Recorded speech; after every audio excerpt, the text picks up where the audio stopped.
저는 조현천 저분이 왜 늦게서야 나타났을까? 자기가 떳떳하다고 그러면은 이 개헌 문건이 터지자마자 바로 이거는 내가 한 것이다. 어느 누구의 지시를 받은 거 없다. 했어야 되는데 이 사건이 발생하고서 상당히 오랜 기간에 지난 다음에 이건 내가 한 것이다라고 이야기했단 말입니다. 그럼 그 사이 공백 기간에 어떠한 말맞추기 그런 것들이 있지 않았을까 하는 그런 의심을 받을 만한 지금 행위를 하고 계시죠. 제가 여기에서 한 가지, 조현철 저분에게 꼭 한 가지 공개 질의를 하고 싶습니다. 네. 저분이 재직했던 기간이, 기무사령관 재직 기간이 14년 10월부터 네. 17년 9월이거든요. 네. 그때가 최순실의 국정농단이 극에 달했을 때입니다. 그리고 그때 마침 그 기간 중에 세월호 7시간 진실을 알고 있다고 의심을 받고 있는 청와대 간호장교 조혁 네. 장교가 네. 갑자기 미국으로 가고 나타나지 않고 또 제가 미국까지 갔는데도 찾아갔었죠. 못 만나시고 그랬죠. 저도 네. 피하고 그런 일련의 기획을 저는 조현천 기무사령관이 미국에서 최고위에서 하지 않았을까. 그때는 한국에 있을 때죠. 그때 사령관이었죠. 그래서 네. 미국으로 가라, 네. 숨어 있어라, 나타나지 마라. 지금도 조혁대에는 나타나지 않고 있거든. 제가 작년에 국방부에 면담을 요청했는데 본인이 안민석 의원을 만나기를 원치 않기 때문에 네. 면담을 허용할 수 없다라는 거거든요. 아, 참 잊고 그런 있었는데. 황당한 대답을 조혁 대회는 받았어요. 아직도 네. 현역 대위로 공부 그렇죠, 중입니까? 있습니다. 네. 그래서 조혁대회를 통제하고 있었던 사람이 조현천 기무사령관이 아니었을까? 여기에 대한 해명을 제가 공개적으로 네. 요청을 드립니다. 네, 알겠습니다. 또 흔히 배우라고 하잖아요. 당시에 김부사령관이 진짜 이런 문서를 만들었을까? 만들었을 수도 있죠. 당시에 박 전 대통령이나 청와대에 잘 보이기 위해서 만들었을 수도 있고, 또 나라의 안위를 위해서 만들었을 수도 있고. 기무사령관이 이 문제를 자기 그 개인적 판단, 주관적 판단에서 만들었다고 한다면 대단히 잘못된 행위를 한 네. 것이고 또 해명이 그렇게 썩 진실되어 보이지 않은 것 같아요.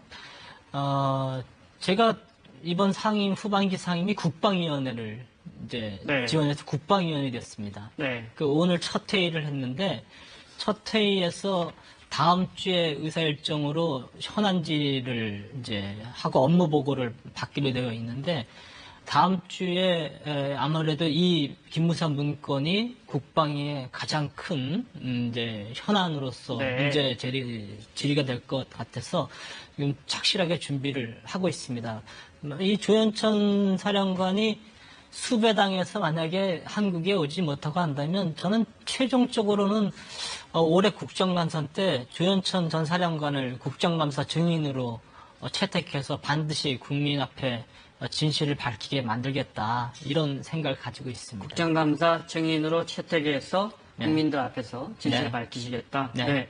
알겠습니다. 진실은 이제 수사를 통해서 밝혀지겠지만요. 이러저런 이제 추측이 특별수사단도 있지만은 꾸려졌고요. 네.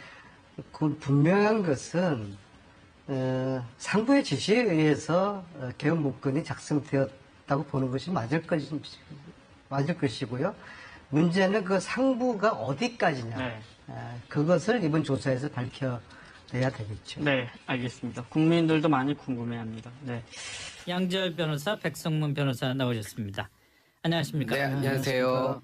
자, 우선 세월호 7시간 수사 관련 얘기부터 시작을 해볼까요? 어제 검찰이 박근혜 전 대통령 청와대 세월호 7시간 수사 결과를 발표했는데 내용은 어제 충분히 많이들 들으셨을 테니까 자세히 얘기는 안 하겠습니다만 어쨌든 세월호 참사 관련 보고도 늦게 받았고 보고한 횟수나 여러 가지 시간이나 이런 것도 조작이 됐고 대통령은 침실에서 굉장히 오랫동안 머물렀고 최순실이 온 다음에야 뭔가 가동이 됐다 이거잖아요. 그래서 결국 오늘 검찰이 세월호 특조위 활동 방해를 지시한 혐의로 이병기 전 청와대 비서실장, 안종범 전 경제수석, 조윤선 정무수석을 기소하는 단계까지 세월호와 관련된 얘기들이 이틀 동안 연속해서 나왔습니다만은 자, 일단 그 오늘 얘기부터 하죠. 특조위 활동 방해 지시한 혐의로 기소된 새 인물 어떤 혐의로 기소가 된 거죠? 그러니까 이제 세월호 특조위가 설립된 당시부터요. 김영석 전 해수부 장관하고 윤학배 전 해수부 차관에게 특조위 활동을 방해하도록 지시한 혐의입니다. 네. 그러니까 쉽게 말해서 세월호에 관련된 진상규명을 방해하고 거기서 무슨 일이 있는지 다 빼내서 우리한테 보고를 하고 네. 세월호 7시간과 관련된 조사를 하는 건 어떻게든 의결권을 무력화시켜라. 뭐 이런 내용으로 지시하고 공모한 혐의로 지금 오늘 이제 기소가 됐거든요. 예. 제가 앞서 말했던 김영석 전 해수부 장관과 윤학배 전 해수부 차관은 이미 구속 기소가 된 상황입니다. 그렇죠. 네, 그래서 지금 뭐 어제 우리가 지금 정말 온 국민이 충격을 받았던 그 세월호 7시간에 관련된 얘기들을 네. 들어보면 왜 이 특조위 활동을 그렇게 방해할 수밖에 없었는지 결과적으로. 어느 정도 추정이 충분히 가능한 것 같고요. 지금 일단 2명의 구속 기소가 돼 있고 그 당시에 관련돼 있었던 이제 간부들은 기소 대상에서 뺐는데 그 사람들은 지시를 받고 실행만 했기 때문에 그냥 기소 대상에 빠졌던 거고요. 네, 네. 어느 정도 진술과 관련 증거들은 다 확보가 돼 있는 상황이라고 지금 얘기가 나오는 상황이기 때문에 뭐 지금 이 부분에 대한 이제 재판 과정에서 입증은 그리 어렵지 않을 것 같고요. 국민들이 더 분노할 만한 일인 거라 생각됩니다. 세월호 특조위 활동을 했던 분들이 그런 말씀을 하시더라고요. 정말 청와대에서는 네. 세월호의 세자만 나와도 싫어한단 말이 그때 일을 하면서는 절실하게 느낄 수밖에 예. 없었다. 대표적인 사례를 여쭤보니까 이제 특조위를 만들었으면 어쨌든 뭐 의결이 되건 뭐라든 일상적인 업무 같은 게 있잖아요. 그냥 네. 공무원들 나와서 하는 일. 네. 그러니까 파견이 나와 있는 공무원들도 있고 별정직으로 그때 당시 일에 필요한 공무원들도 있고 그런데 그냥 시행령에서 규정해 놓은 사람들을 뽑기 위해서 채용 공고를 올렸더니 네. 청와대에서 그 공무원에게 전화를 해서 너 뭐 하는 짓이냐? 왜 채용 공고를 올려서 사람을 뽑으려고 하느냐? 아니 법에서 국회에서 만들어 놓고 그냥 그 위에 시행령에 따라서 몇 명직을 충원해서 조직을 구성하라고 했는데 네. 그거를 가지고 세월에서 저 청와대에서 전화하니까 공직에 있는 사람들은 짐작하시겠지만 공무원인데 청와대에서 찍어서 아유, 그럼 뭐 그러면은 그냥 그- 그걸로 엎드리는 거죠. 그러니까요. 그러니까 뭐 꼼짝을 못할 정도였고 뭐 증언은 뭐 일부 뭐 여성분들 이런 분들은 뭐 속상해서 뭐 울기까지 했다라는 그런 예. 얘기가 나올 예. 정도였으니까요. 정말 근데 어제 뭐 다들 들어서 아시겠지만 근데 이걸 뭐 감출만한 거나 되는지도 모르겠어요. 저는 이걸 감추기 위해서 그렇게까지 했는지조차도 참 당황스럽습니다. 사실 뭐 그 어떻게 생각하자면은 사실은 그 자유한국당 대변인의 그 눈에는 문제가 되고 있기는 했습니다만은 실제로 그 탄핵 기간에 나왔던 세월호 7시간에 대한 여러 루머들이 많았잖아요. 뭐 네. 심지어는 구술했던 등 뭐 청와대 안에서 그런 얘기들이 있었는데도 불구하고 그런 얘기까지 나오는데도 불구하고 숨겨야 될 만한 일이라고 생각했던 이 세월호의 진실 이번 검찰 수사에서 밝혀진 거 결국은 뭘까요? 최순실일까요? 사실 정말 감추고 싶었던 거 1번은 최순실이죠. 그리고 사실 이번에 정확하게 대부분 밝혀지게 된 게 뭐 이영선 행정관의 카드 사용 내역, 뭐 네. 이렇게 남산 1호 터널 통과하는 시간과 예. 그다음에 최순실 집 근처 백화점 지하에서 김밥 먹은 거, 네. 뭐 이런 거에다가 이제 문고리 3인방이 결국은 이제 다 자백을 해서 이영선 행정관 고생 많았어요. 네, 그러니까요. 그래서 김밥으로 좀 일찍 때우면서- 도착했는지 또 기다려 그래서 김밥까지 먹었는지 모르겠습니다만 아유, 그러면서 최순실이 있었던 것만큼은 어떻게든 숨기고 그러니까요. 싶었다라는 얘기가 나오지 않습니까? 사실 박근혜 전 대통령이 탄핵된 1등 공신이 최순실이라는 거는 뭐 네. 모든 국민들이 그렇게 생각하고 있을 겁니다. 뭐 물론 박 전 대통령이 잘못한 거에 최순실이라는 존재가 또 기름을 붓긴 했습니다만 예. 그러니까 정말 이 최태민이니까 최 씨 일가의 사람이 그 세월호 7시간 과정에서 청와대에 있었다라는 사실만으로도 그 사람과 이 논의를 했다는 사실만으로도 이건 국민들 입장에서는 정말 다 놀라서 정말 그 당시 알았다면 네. 뒤집어질 일이었죠. 그러니까 이거를 감추려고 하다 보니 모든 걸 조작해야 됐었고 그리고 박근혜 전 대통령도 어쨌건 세월호 소위 말하는 골든타임이라고 10시 17분 이후에 보고도 아니고 본인에게 김장수 전 안보실장이 2번 전화했는데 못 받고 그걸 안봉근 비서관한테 아유 대통령이 전화를 안 받습니다. 그러니까 안봉근 비서관이 또 이영선 행정관의 차를 바빠요. 이영선 행정관이 그 차를 또 타고 예. 20분쯤 가서 안보실장님이 전화 안 받으신다는데요. 침실에 대고 얘기하니까 그제서야 그래요 하고 보고를 이제 무슨 일인가 그때 전화를 한 거 아니겠습니까? 네. 그럼 그 전까지 세월호 그 사고가 난 줄도 몰랐다는 얘기예요. 그런 거죠. 예. 그런 걸 어떻게 국민들이 납득하겠습니까? 그러니까 이렇게 정말 두드러기 날 정도로 정말 세월호에 셋자만 나와도 청와대에서 막 기겁을 했던 게 그런 이유가 아닐까 참 정말 가슴이 좀 씁쓸하고 이 답답하고 최순실 합니다. 부분은 사실은 치명적일 수밖에 없는 게 이게 그 빠져나갈 수가 없는 거예요. 예를 들어서 어떤 게인가 알려져서 그날 오후에 최순실이 들어왔다는 사실이 알려지면은 사람들이 다 그 정윤회 그 최순실 그렇죠. 이래가지고 이제 거기서부터 막 여러 가지를 그 의문이 쏟아져 나올 거고 그럼에도 불구하고 최순실한테 무슨 세월호 문제를 논의한 게 아니다라고 얘기를 하면은 그것도 세월호가 아니고 세월호가 터져가지고 지금 다 가라앉히고 있는데 세월호 딴 문제도 아니고 얘기했나? 딴 얘기하느라고 뭐 대통령이 아무것도 안 했어 이렇게 돼버리잖아요. 그러니까 이게 예를 들어서 이제 헌법재판소에서 탄핵 관련해서도 문제가 되긴 했었는데 그럼 대통령이 세월호 사고 당시에 어떤 일도 하지 않았던 것이 과연 법적으로 문제 삼을 만한 것이 되느냐. 네. 그러니까 이게 가정을 해서 형법으로 가게 되면 직무유기 같은 것이 될 수 있느냐를 따져보는 거거든요. 네, 네. 근데 법원에 따르면 이 직무유기라는 게 그냥 아무 일도 하지 않았을 때는 되는 게 아니고요.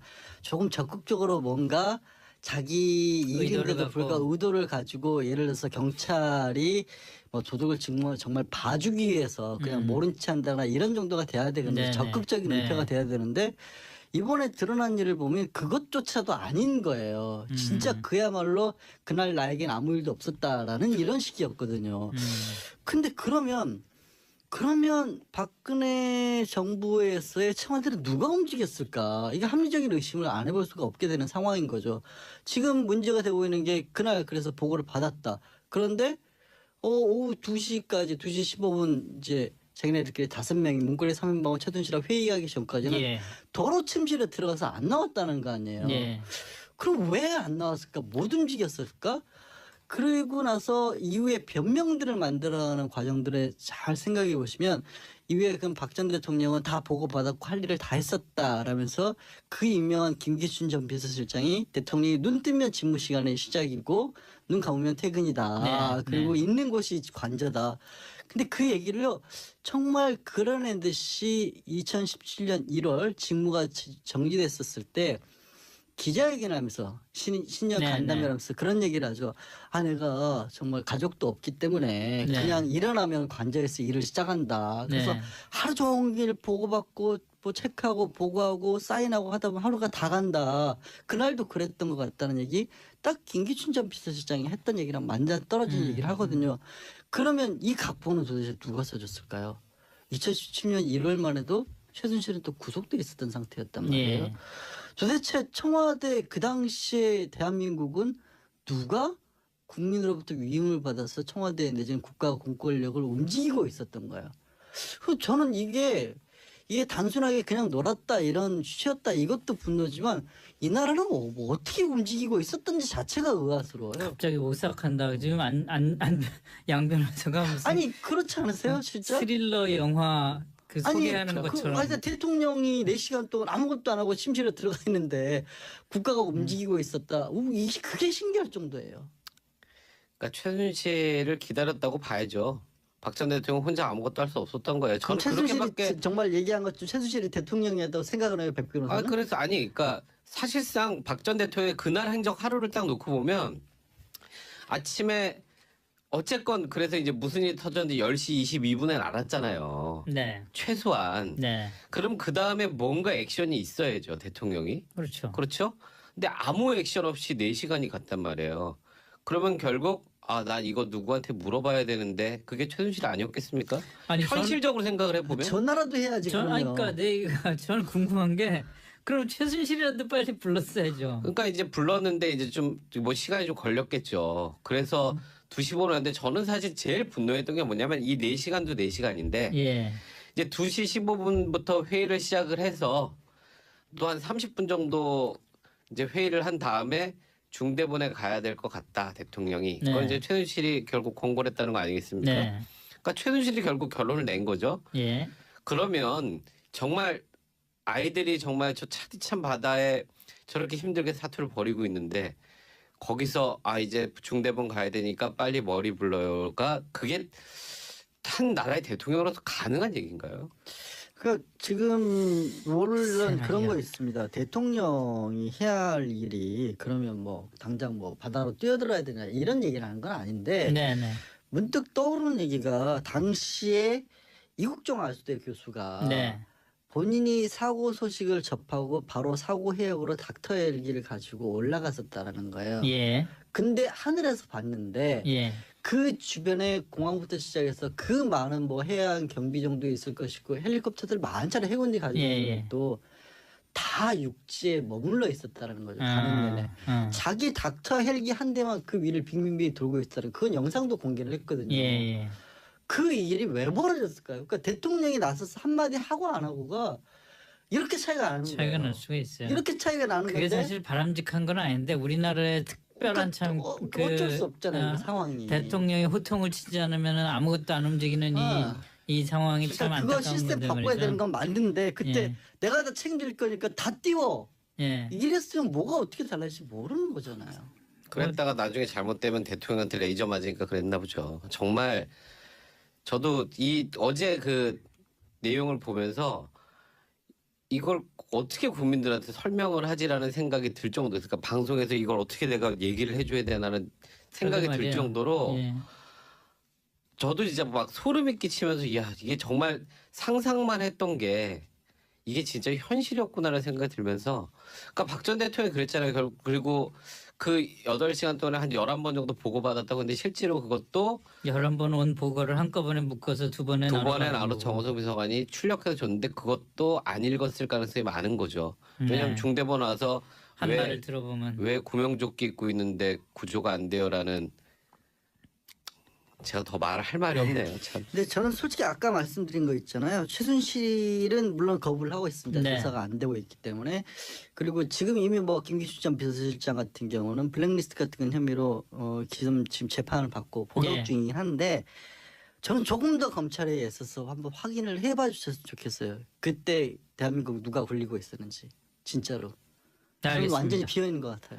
자, 그런데 어쨌든 아까 양 변호사 잠깐 얘기를 했지만 박근혜 전 대통령이 오늘 검찰의 기소 명단에서 빠진 이유는 아까 얘기한 대로 뭐 적용하기가 힘든 건가요?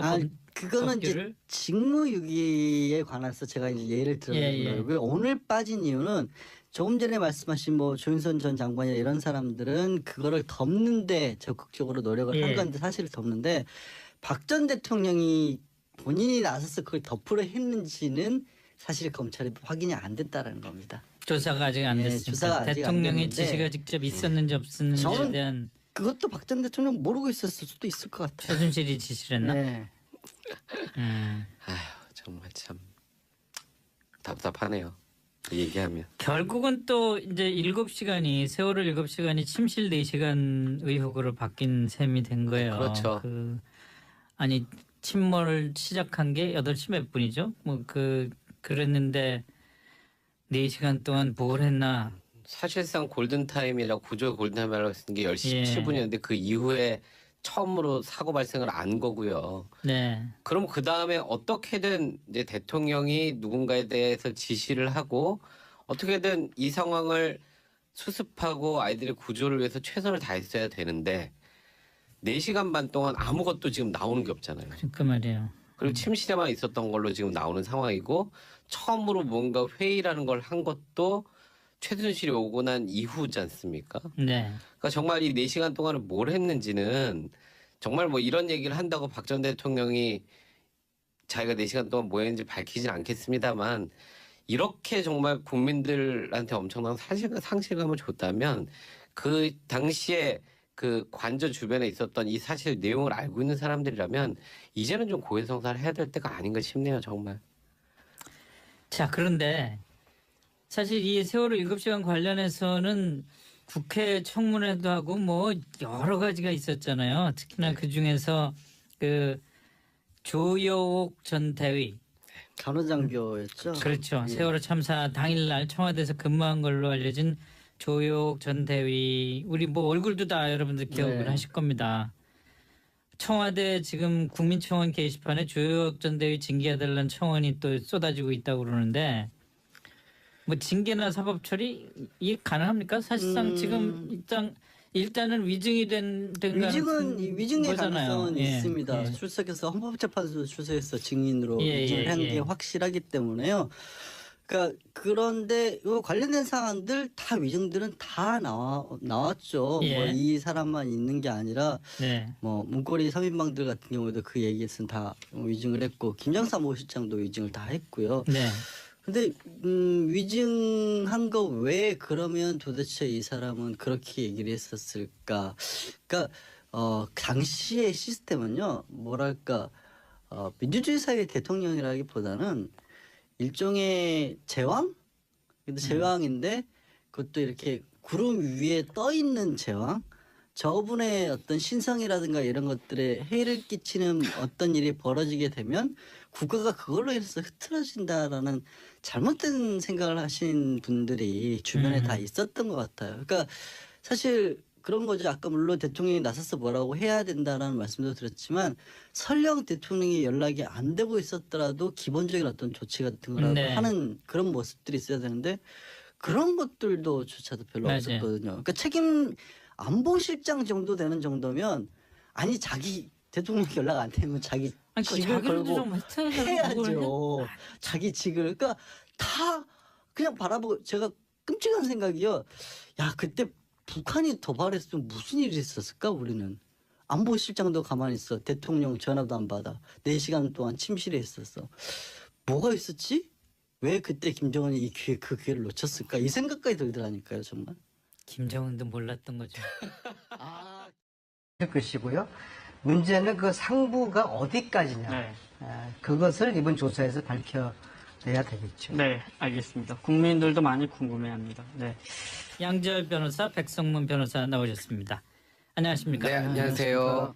자, 우선 세월호 7시간 수사 관련 얘기부터 시작을 해볼까요? 어제 검찰이 박근혜 전 대통령 청와대 세월호 7시간 수사 결과를 발표했는데 내용은 뭐 어제 충분히 많이들 들으셨을 테니까 자세히 얘기는 안 하겠습니다만 어쨌든 세월호 참사 관련 보고도 늦게 받았고 보고한 횟수나 여러 가지 시간이나 이런 것도 조작이 됐고 대통령은 침실에서 굉장히 오랫동안 머물렀고 최순실이 온 다음에야 뭔가 가동이 됐다.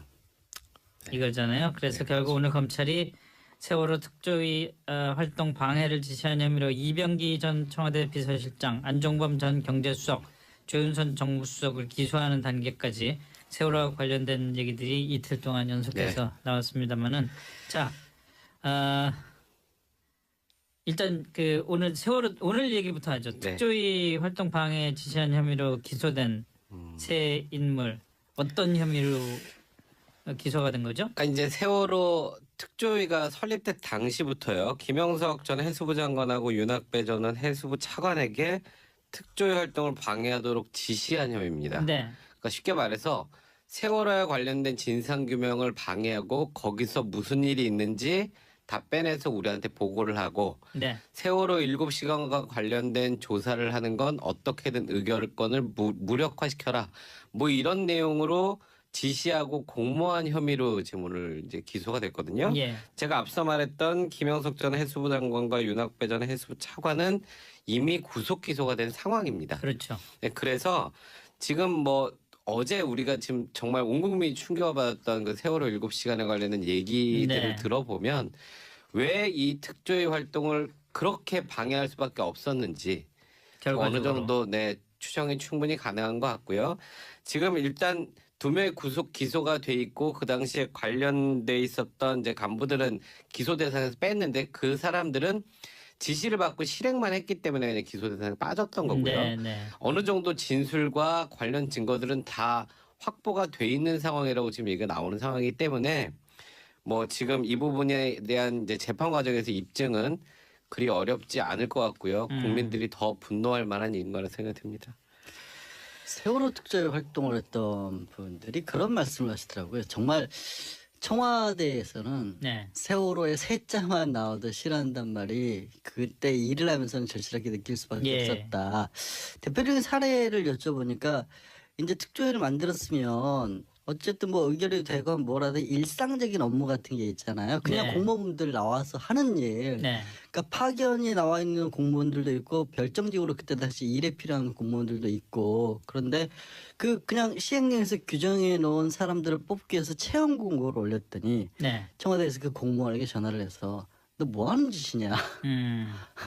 왜 채용 공고를 올려서 사람을 뽑으려고 하느냐? 아니 법에서 국회에서 만들어 놓고 그냥 그 위에 시행령에 따라서 몇 명직을 충원해서 조직을 구성하라고 했는데 네. 그거를 가지고 세월에서 저 청와대에서 전화하니까 공직에 있는 사람들은 짐작하시겠지만 공무원인데 청와대에서 찍어서 아유, 그럼 뭐 그러면은 그냥 그- 그걸로 엎드리는 거죠. 그러니까요. 그러니까 뭐 꼼짝을 못할 정도였고 뭐 직원은 뭐 일부 뭐 여성분들 이런 분들은 뭐 속상해서 뭐 울기까지 했다라는 그런 예. 얘기가 나올 예. 정도였으니까요.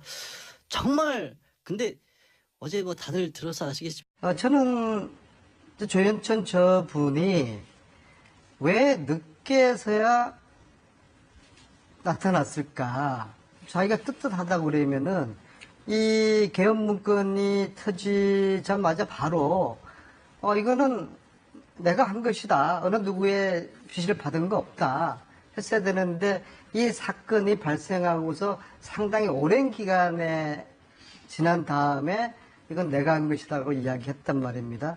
그럼 그 사이 공백 기간에 어떠한 뭐 말맞추기 그런 것들이 있지 않았을까 하는 그런 의심을 받을 만한 지금 행위를 하고 계시죠. 제가 여기에서 제가 한 가지, 조현철 저분에게 꼭 한 가지 공개 질의를 하고 싶습니다. 네.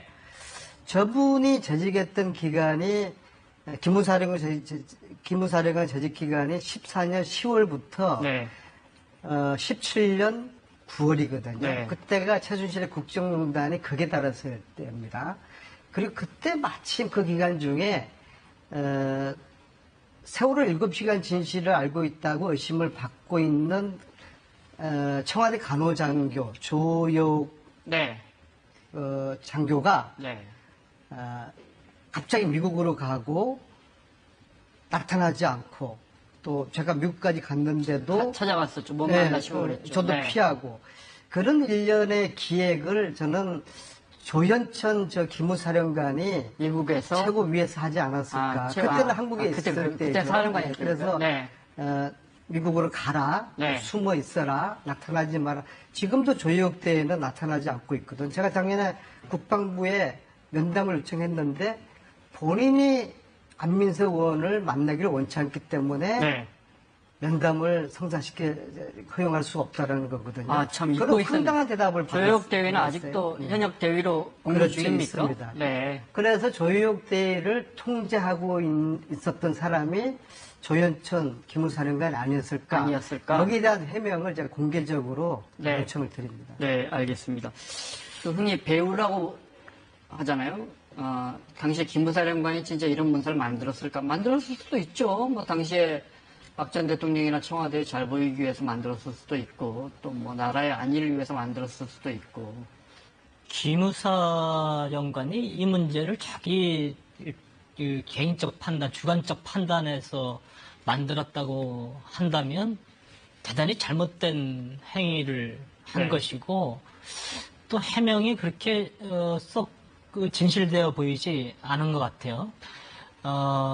제가 이번 상임 후반기 상임이 국방위원회를 이제 네. 지원해서 국방위원이 됐습니다. 네. 오늘 첫 회의를 했는데 첫 회의에서 다음 주에 의사 일정으로 현안지를 이제 하고 업무 보고를 받기로 되어 있는데 다음 주에 아무래도 이 김무사 문건이 국방의 가장 큰 이제 현안으로서 네. 문제 질의가 될 것 같아서 지금 착실하게 준비를 하고 있습니다.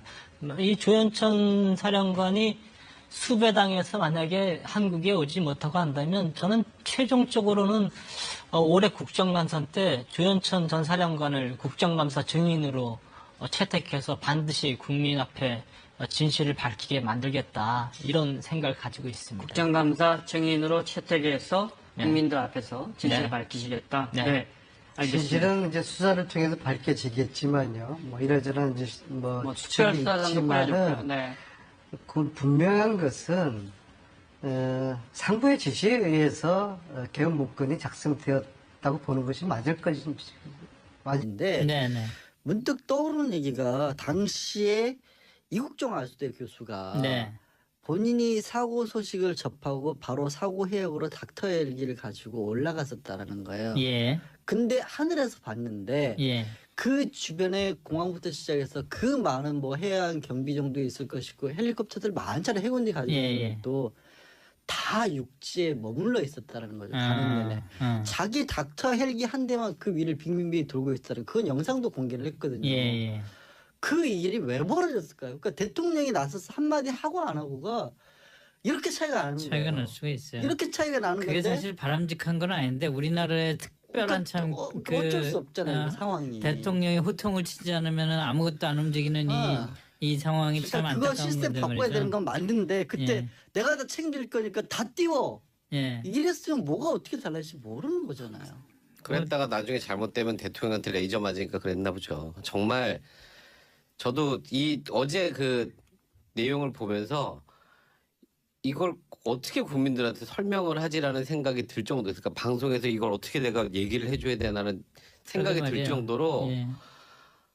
저도 진짜 막 소름이 끼치면서 야 이게 정말 상상만 했던 게 이게 진짜 현실이었구나라는 생각이 들면서 그러니까 박 전 대통령이 그랬잖아요. 그리고 그 8시간 동안에 한 11번 정도 보고받았다고 근데 실제로 그것도 11번 온 보고를 한꺼번에 묶어서 두 번에 두 번에 나눠 나로 정호성 비서관이 출력해서 줬는데 그것도 안 읽었을 가능성이 많은 거죠. 왜냐하면 네. 중대본 와서 한 말을 들어보면 왜 구명조끼 입고 있는데 구조가 안 돼요라는 제가 더 말할 말이 없네요. 참. 근데 저는 솔직히 아까 말씀드린 거 있잖아요. 최순실은 물론 거부를 하고 있습니다. 네. 조사가 안 되고 있기 때문에. 그리고 지금 이미 뭐 김기수 전 비서실장 같은 경우는 블랙리스트 같은 혐의로 지금 재판을 받고 복역 예. 중이긴 한데 저는 조금 더 검찰에 애써서 한번 확인을 해봐 주셨으면 좋겠어요. 그때 대한민국 누가 굴리고 있었는지 진짜로. 네, 저는 알겠습니다. 완전히 비어 있는 것 같아요.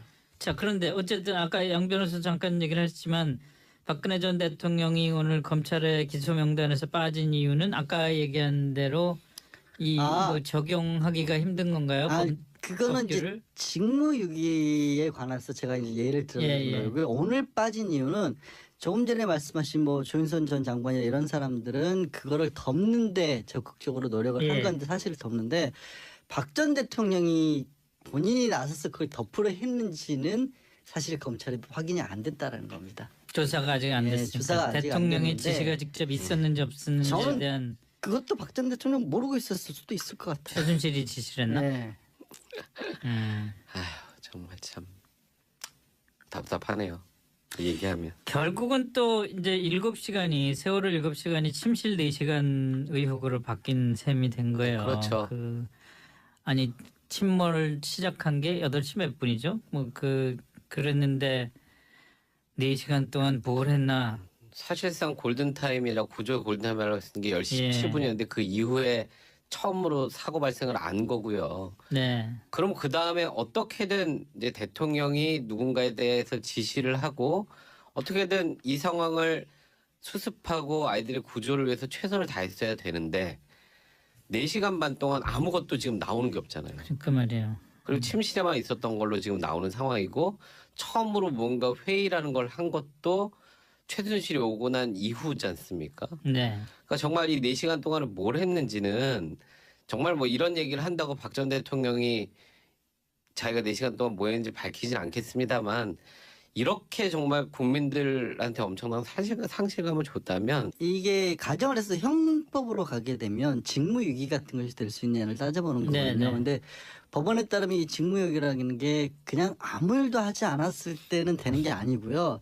조금 적극적으로 뭔가 자기 의도를 이익인데도 갖고. 불구하고 의도를 가지고 예를 들어서 경찰이 뭐 도둑을 정말 봐주기 위해서 그냥 모른 체 한다거나 이런 정도가 돼야 되거든요. 네네. 적극적인 네. 은폐가 돼야 되는데 이번에 드러난 일을 보면 그것조차도 아닌 거예요. 진짜 그야말로 그날 나에겐 아무 일도 없었다라는 이런 식이었거든요. 근데 그러면 박근혜 정부에서의 청와대를 누가 움직였을까? 이게 합리적인 의심을 안 해볼 수가 없게 되는 상황인 거죠. 지금 문제가 되고 있는 게 그날 그래서 보고를 받았다. 그런데 오후 2시까지 2시 15분 이제 자기네들끼리 5명이 문고리 3인방과 최순실하고 회의하기 전까지는 예. 도로 침실에 들어가서 안 나왔다는 거 아니에요. 예. 그럼 왜 안 나왔을까? 못 움직였을까? 그리고 나서 이후에 변명들을 만들어가는 과정들을 잘 생각해 보시면 이후에 그럼 박 전 대통령은 다 보고받았고 할 일을 다 했었다라면서 그 유명한 김기춘 전 비서실장이 대통령이 눈 뜨면 직무 시간의 시작이고 눈 감으면 퇴근이다. 네, 그리고 네. 있는 곳이 관저다. 근데 그 얘기를요 정말 그런 듯이 2017년 1월 직무가 정지됐었을 때 기자회견을 하면서 신년 네, 간담회를 네. 하면서 그런 얘기를 하죠. 아 내가 정말 가족도 없기 때문에 네. 그냥 일어나면 관저에서 일을 시작한다. 그래서 네. 하루 종일 보고받고 뭐 체크하고 보고하고 사인하고 하다 보면 하루가 다 간다. 그날도 그랬던 것 같다는 얘기 딱 김기춘 전 비서실장이 했던 얘기랑 맞아떨어진 얘기를 하거든요. 그러면 이 각본은 도대체 누가 써줬을까요? 2017년 1월만 해도 최순실은 또 구속돼 있었던 상태였단 말이에요. 예. 도대체 청와대 그 당시에 대한민국은 누가 국민으로부터 위임을 받아서 청와대 내지는 국가 공권력을 움직이고 있었던 거예요. 그 저는 이게 단순하게 그냥 놀았다 이런 취였다 이것도 분노지만 이 나라는 뭐 어떻게 움직이고 있었던지 자체가 의아스러워요. 갑자기 오싹한다. 지금 양 변호사가 무슨 아니 그렇지 않으세요, 진짜? 스릴러 영화 그 소개하는 것처럼. 아니, 대통령이 4시간 동안 아무것도 안 하고 침실에 들어가 있는데 국가가 움직이고 있었다. 그게 신기할 정도예요. 그러니까 최순실을 기다렸다고 봐야죠.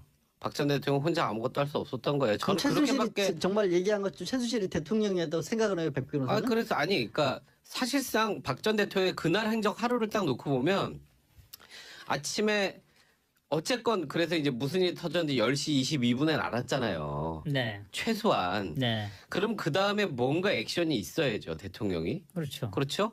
근데 아무 액션 없이 4시간이 갔단 말이에요. 그러면 결국 난 이거 누구한테 물어봐야 되는데 그게 최순실 아니었겠습니까? 아니, 현실적으로 생각을 해보면 전화라도 해야지. 그러니까 저는 궁금한 게 그럼 최순실이라도 빨리 불렀어야죠. 그러니까 이제 불렀는데 이제 좀 뭐 시간이 좀 걸렸겠죠. 그래서 2시 보는데 저는 사실 제일 분노했던 게 뭐냐면 이 4시간도 4시간인데 예. 이제 2시 15분부터 회의를 시작을 해서 또 한 30분 정도 이제 회의를 한 다음에 중대본에 가야 될 것 같다 대통령이. 네. 그건 이제 최순실이 결국 공고를 했다는 거 아니겠습니까? 네. 그러니까 최순실이 결국 결론을 낸 거죠. 예. 그러면 정말 아이들이 정말 저 차디찬 바다에 저렇게 힘들게 사투를 벌이고 있는데 거기서 이제 중대본 가야 되니까 빨리 머리 불러요가 그게 한 나라의 대통령으로서 가능한 얘기인가요? 그러니까 지금 물론 그런 거 있습니다. 대통령이 해야 할 일이 그러면 뭐 당장 뭐 바다로 뛰어들어야 되냐 이런 얘기를 하는 건 아니지만 근데 이걸 뭐 감출만한 거나 되는지도 모르겠어요. 저는 이걸 감추기 위해서 그렇게까지 했는지조차도 참 당황스럽습니다. 사실 뭐 그 어떻게 생각하자면은 사실은 그 자유한국당 대변인의 그 눈에는 문제가 되고 있기는 했습니다만은 실제로 그 탄핵 기간에 나왔던 세월호 7시간에 대한 여러 루머들이 많았잖아요. 뭐 네. 심지어는 구술했던 등 뭐 청와대 안에서 그런 얘기들이 있었는데도 불구하고 그런 얘기까지 나오는데도 불구하고 숨겨야 될 만한 일이라고 생각했던 이 세월호의 진실 이번 검찰 수사에서 밝혀진 거 결국은 뭘까요? 최순실일까요? 사실 정말 감추고 싶었던 거 1번은 최순실이죠. 그리고 사실 이번에 정확하게 대부분 밝혀지게 된 게 뭐 이영선 행정관의 카드 사용 내역, 뭐 네. 이렇게 남산 1호 터널 통과하는 시간과 예. 그다음에 최순실 집 근처 백화점 지하에서 김밥 먹은 거, 네. 뭐 이런 거에다가 이제 문고리 3인방이 결국은 이제 다 자백을 해서 이영선 행정관 고생 많았어. 네, 그러니까요. 그래서 김밥으로 좀 일찍 때우면서- 도착했는지 또 기다려 그래서 김밥까지 먹었는지 모르겠습니다만 아이고. 그러면서 최순실이 있었던 것만큼은 어떻게든 숨기고 그러니까요. 싶었다라는 얘기가 나오지 않습니까?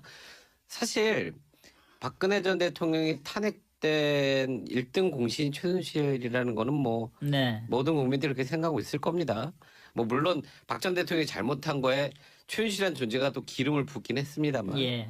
그러니까 정말 이 최태민이니까 최 씨 일가의 사람이 그 세월호 7시간 과정에서 청와대에 있었다라는 사실만으로도 그 사람과 이 논의를 했다는 사실만으로도 이건 국민들 입장에서는 정말 다 놀라서 정말 그 당시 알았다면 네. 뒤집어질 일이었죠. 그러니까 이거를 감추려고 하다 보니 모든 걸 조작해야 됐었고 그리고 박근혜 전 대통령도 어쨌건 세월호 소위 말하는 골든타임이라고 10시 17분 이후에 보고도 아니고 본인에게 김장수 전 안보실장이 2번 전화했는데 못 받고 그걸 안봉근 비서관한테 아유 대통령이 전화를 안 받습니다.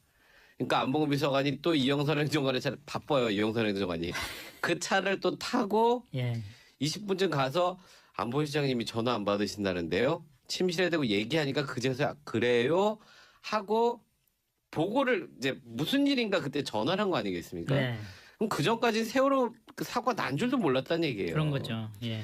그런 걸 어떻게 국민들이 납득하겠습니까? 그러니까 이렇게 정말 두드러기 날 정도로 정말 세월호에 셋자만 나와도 청와대에서 막 기겁을 했던 게 그런 이유가 아닐까 참 정말 가슴이 좀 씁쓸하고 이 답답하고 최순실 합니다. 부분은 사실은 치명적일 수밖에 없는 게 이게 그 빠져나갈 수가 없는 거예요. 예를 들어서 어떤 게인가 알려져서 그날 오후에 최순실이 들어왔다는 사실이 알려지면은 사람들이 다 그 정윤회 그 최순실 그렇죠. 이래가지고 이제 거기서부터 막 여러 가지를 그 의문이 쏟아져 나올 거고 그럼에도 불구하고 최순실한테 무슨 세월호 문제를 논의한 게 아니다라고 얘기를 하면은 그것도 세월호가 아니고 세월호가 터져가지고 지금 다 가라앉히고 있는데 세월호 딴 문제도 아니고 얘기했나? 딴 얘기하느라고 뭐 대통령이 아무것도 안 했어 이렇게 돼버리잖아요. 그러니까 이게 예를 들어서 이제 헌법재판소에서 탄핵 관련해서도 문제가 되긴 했었는데 그럼 대통령이 세월호 사고 당시에 어떤 일도 하지 않았던 것이 과연 법적으로 문제 삼을 만한 것이 되느냐. 네. 그러니까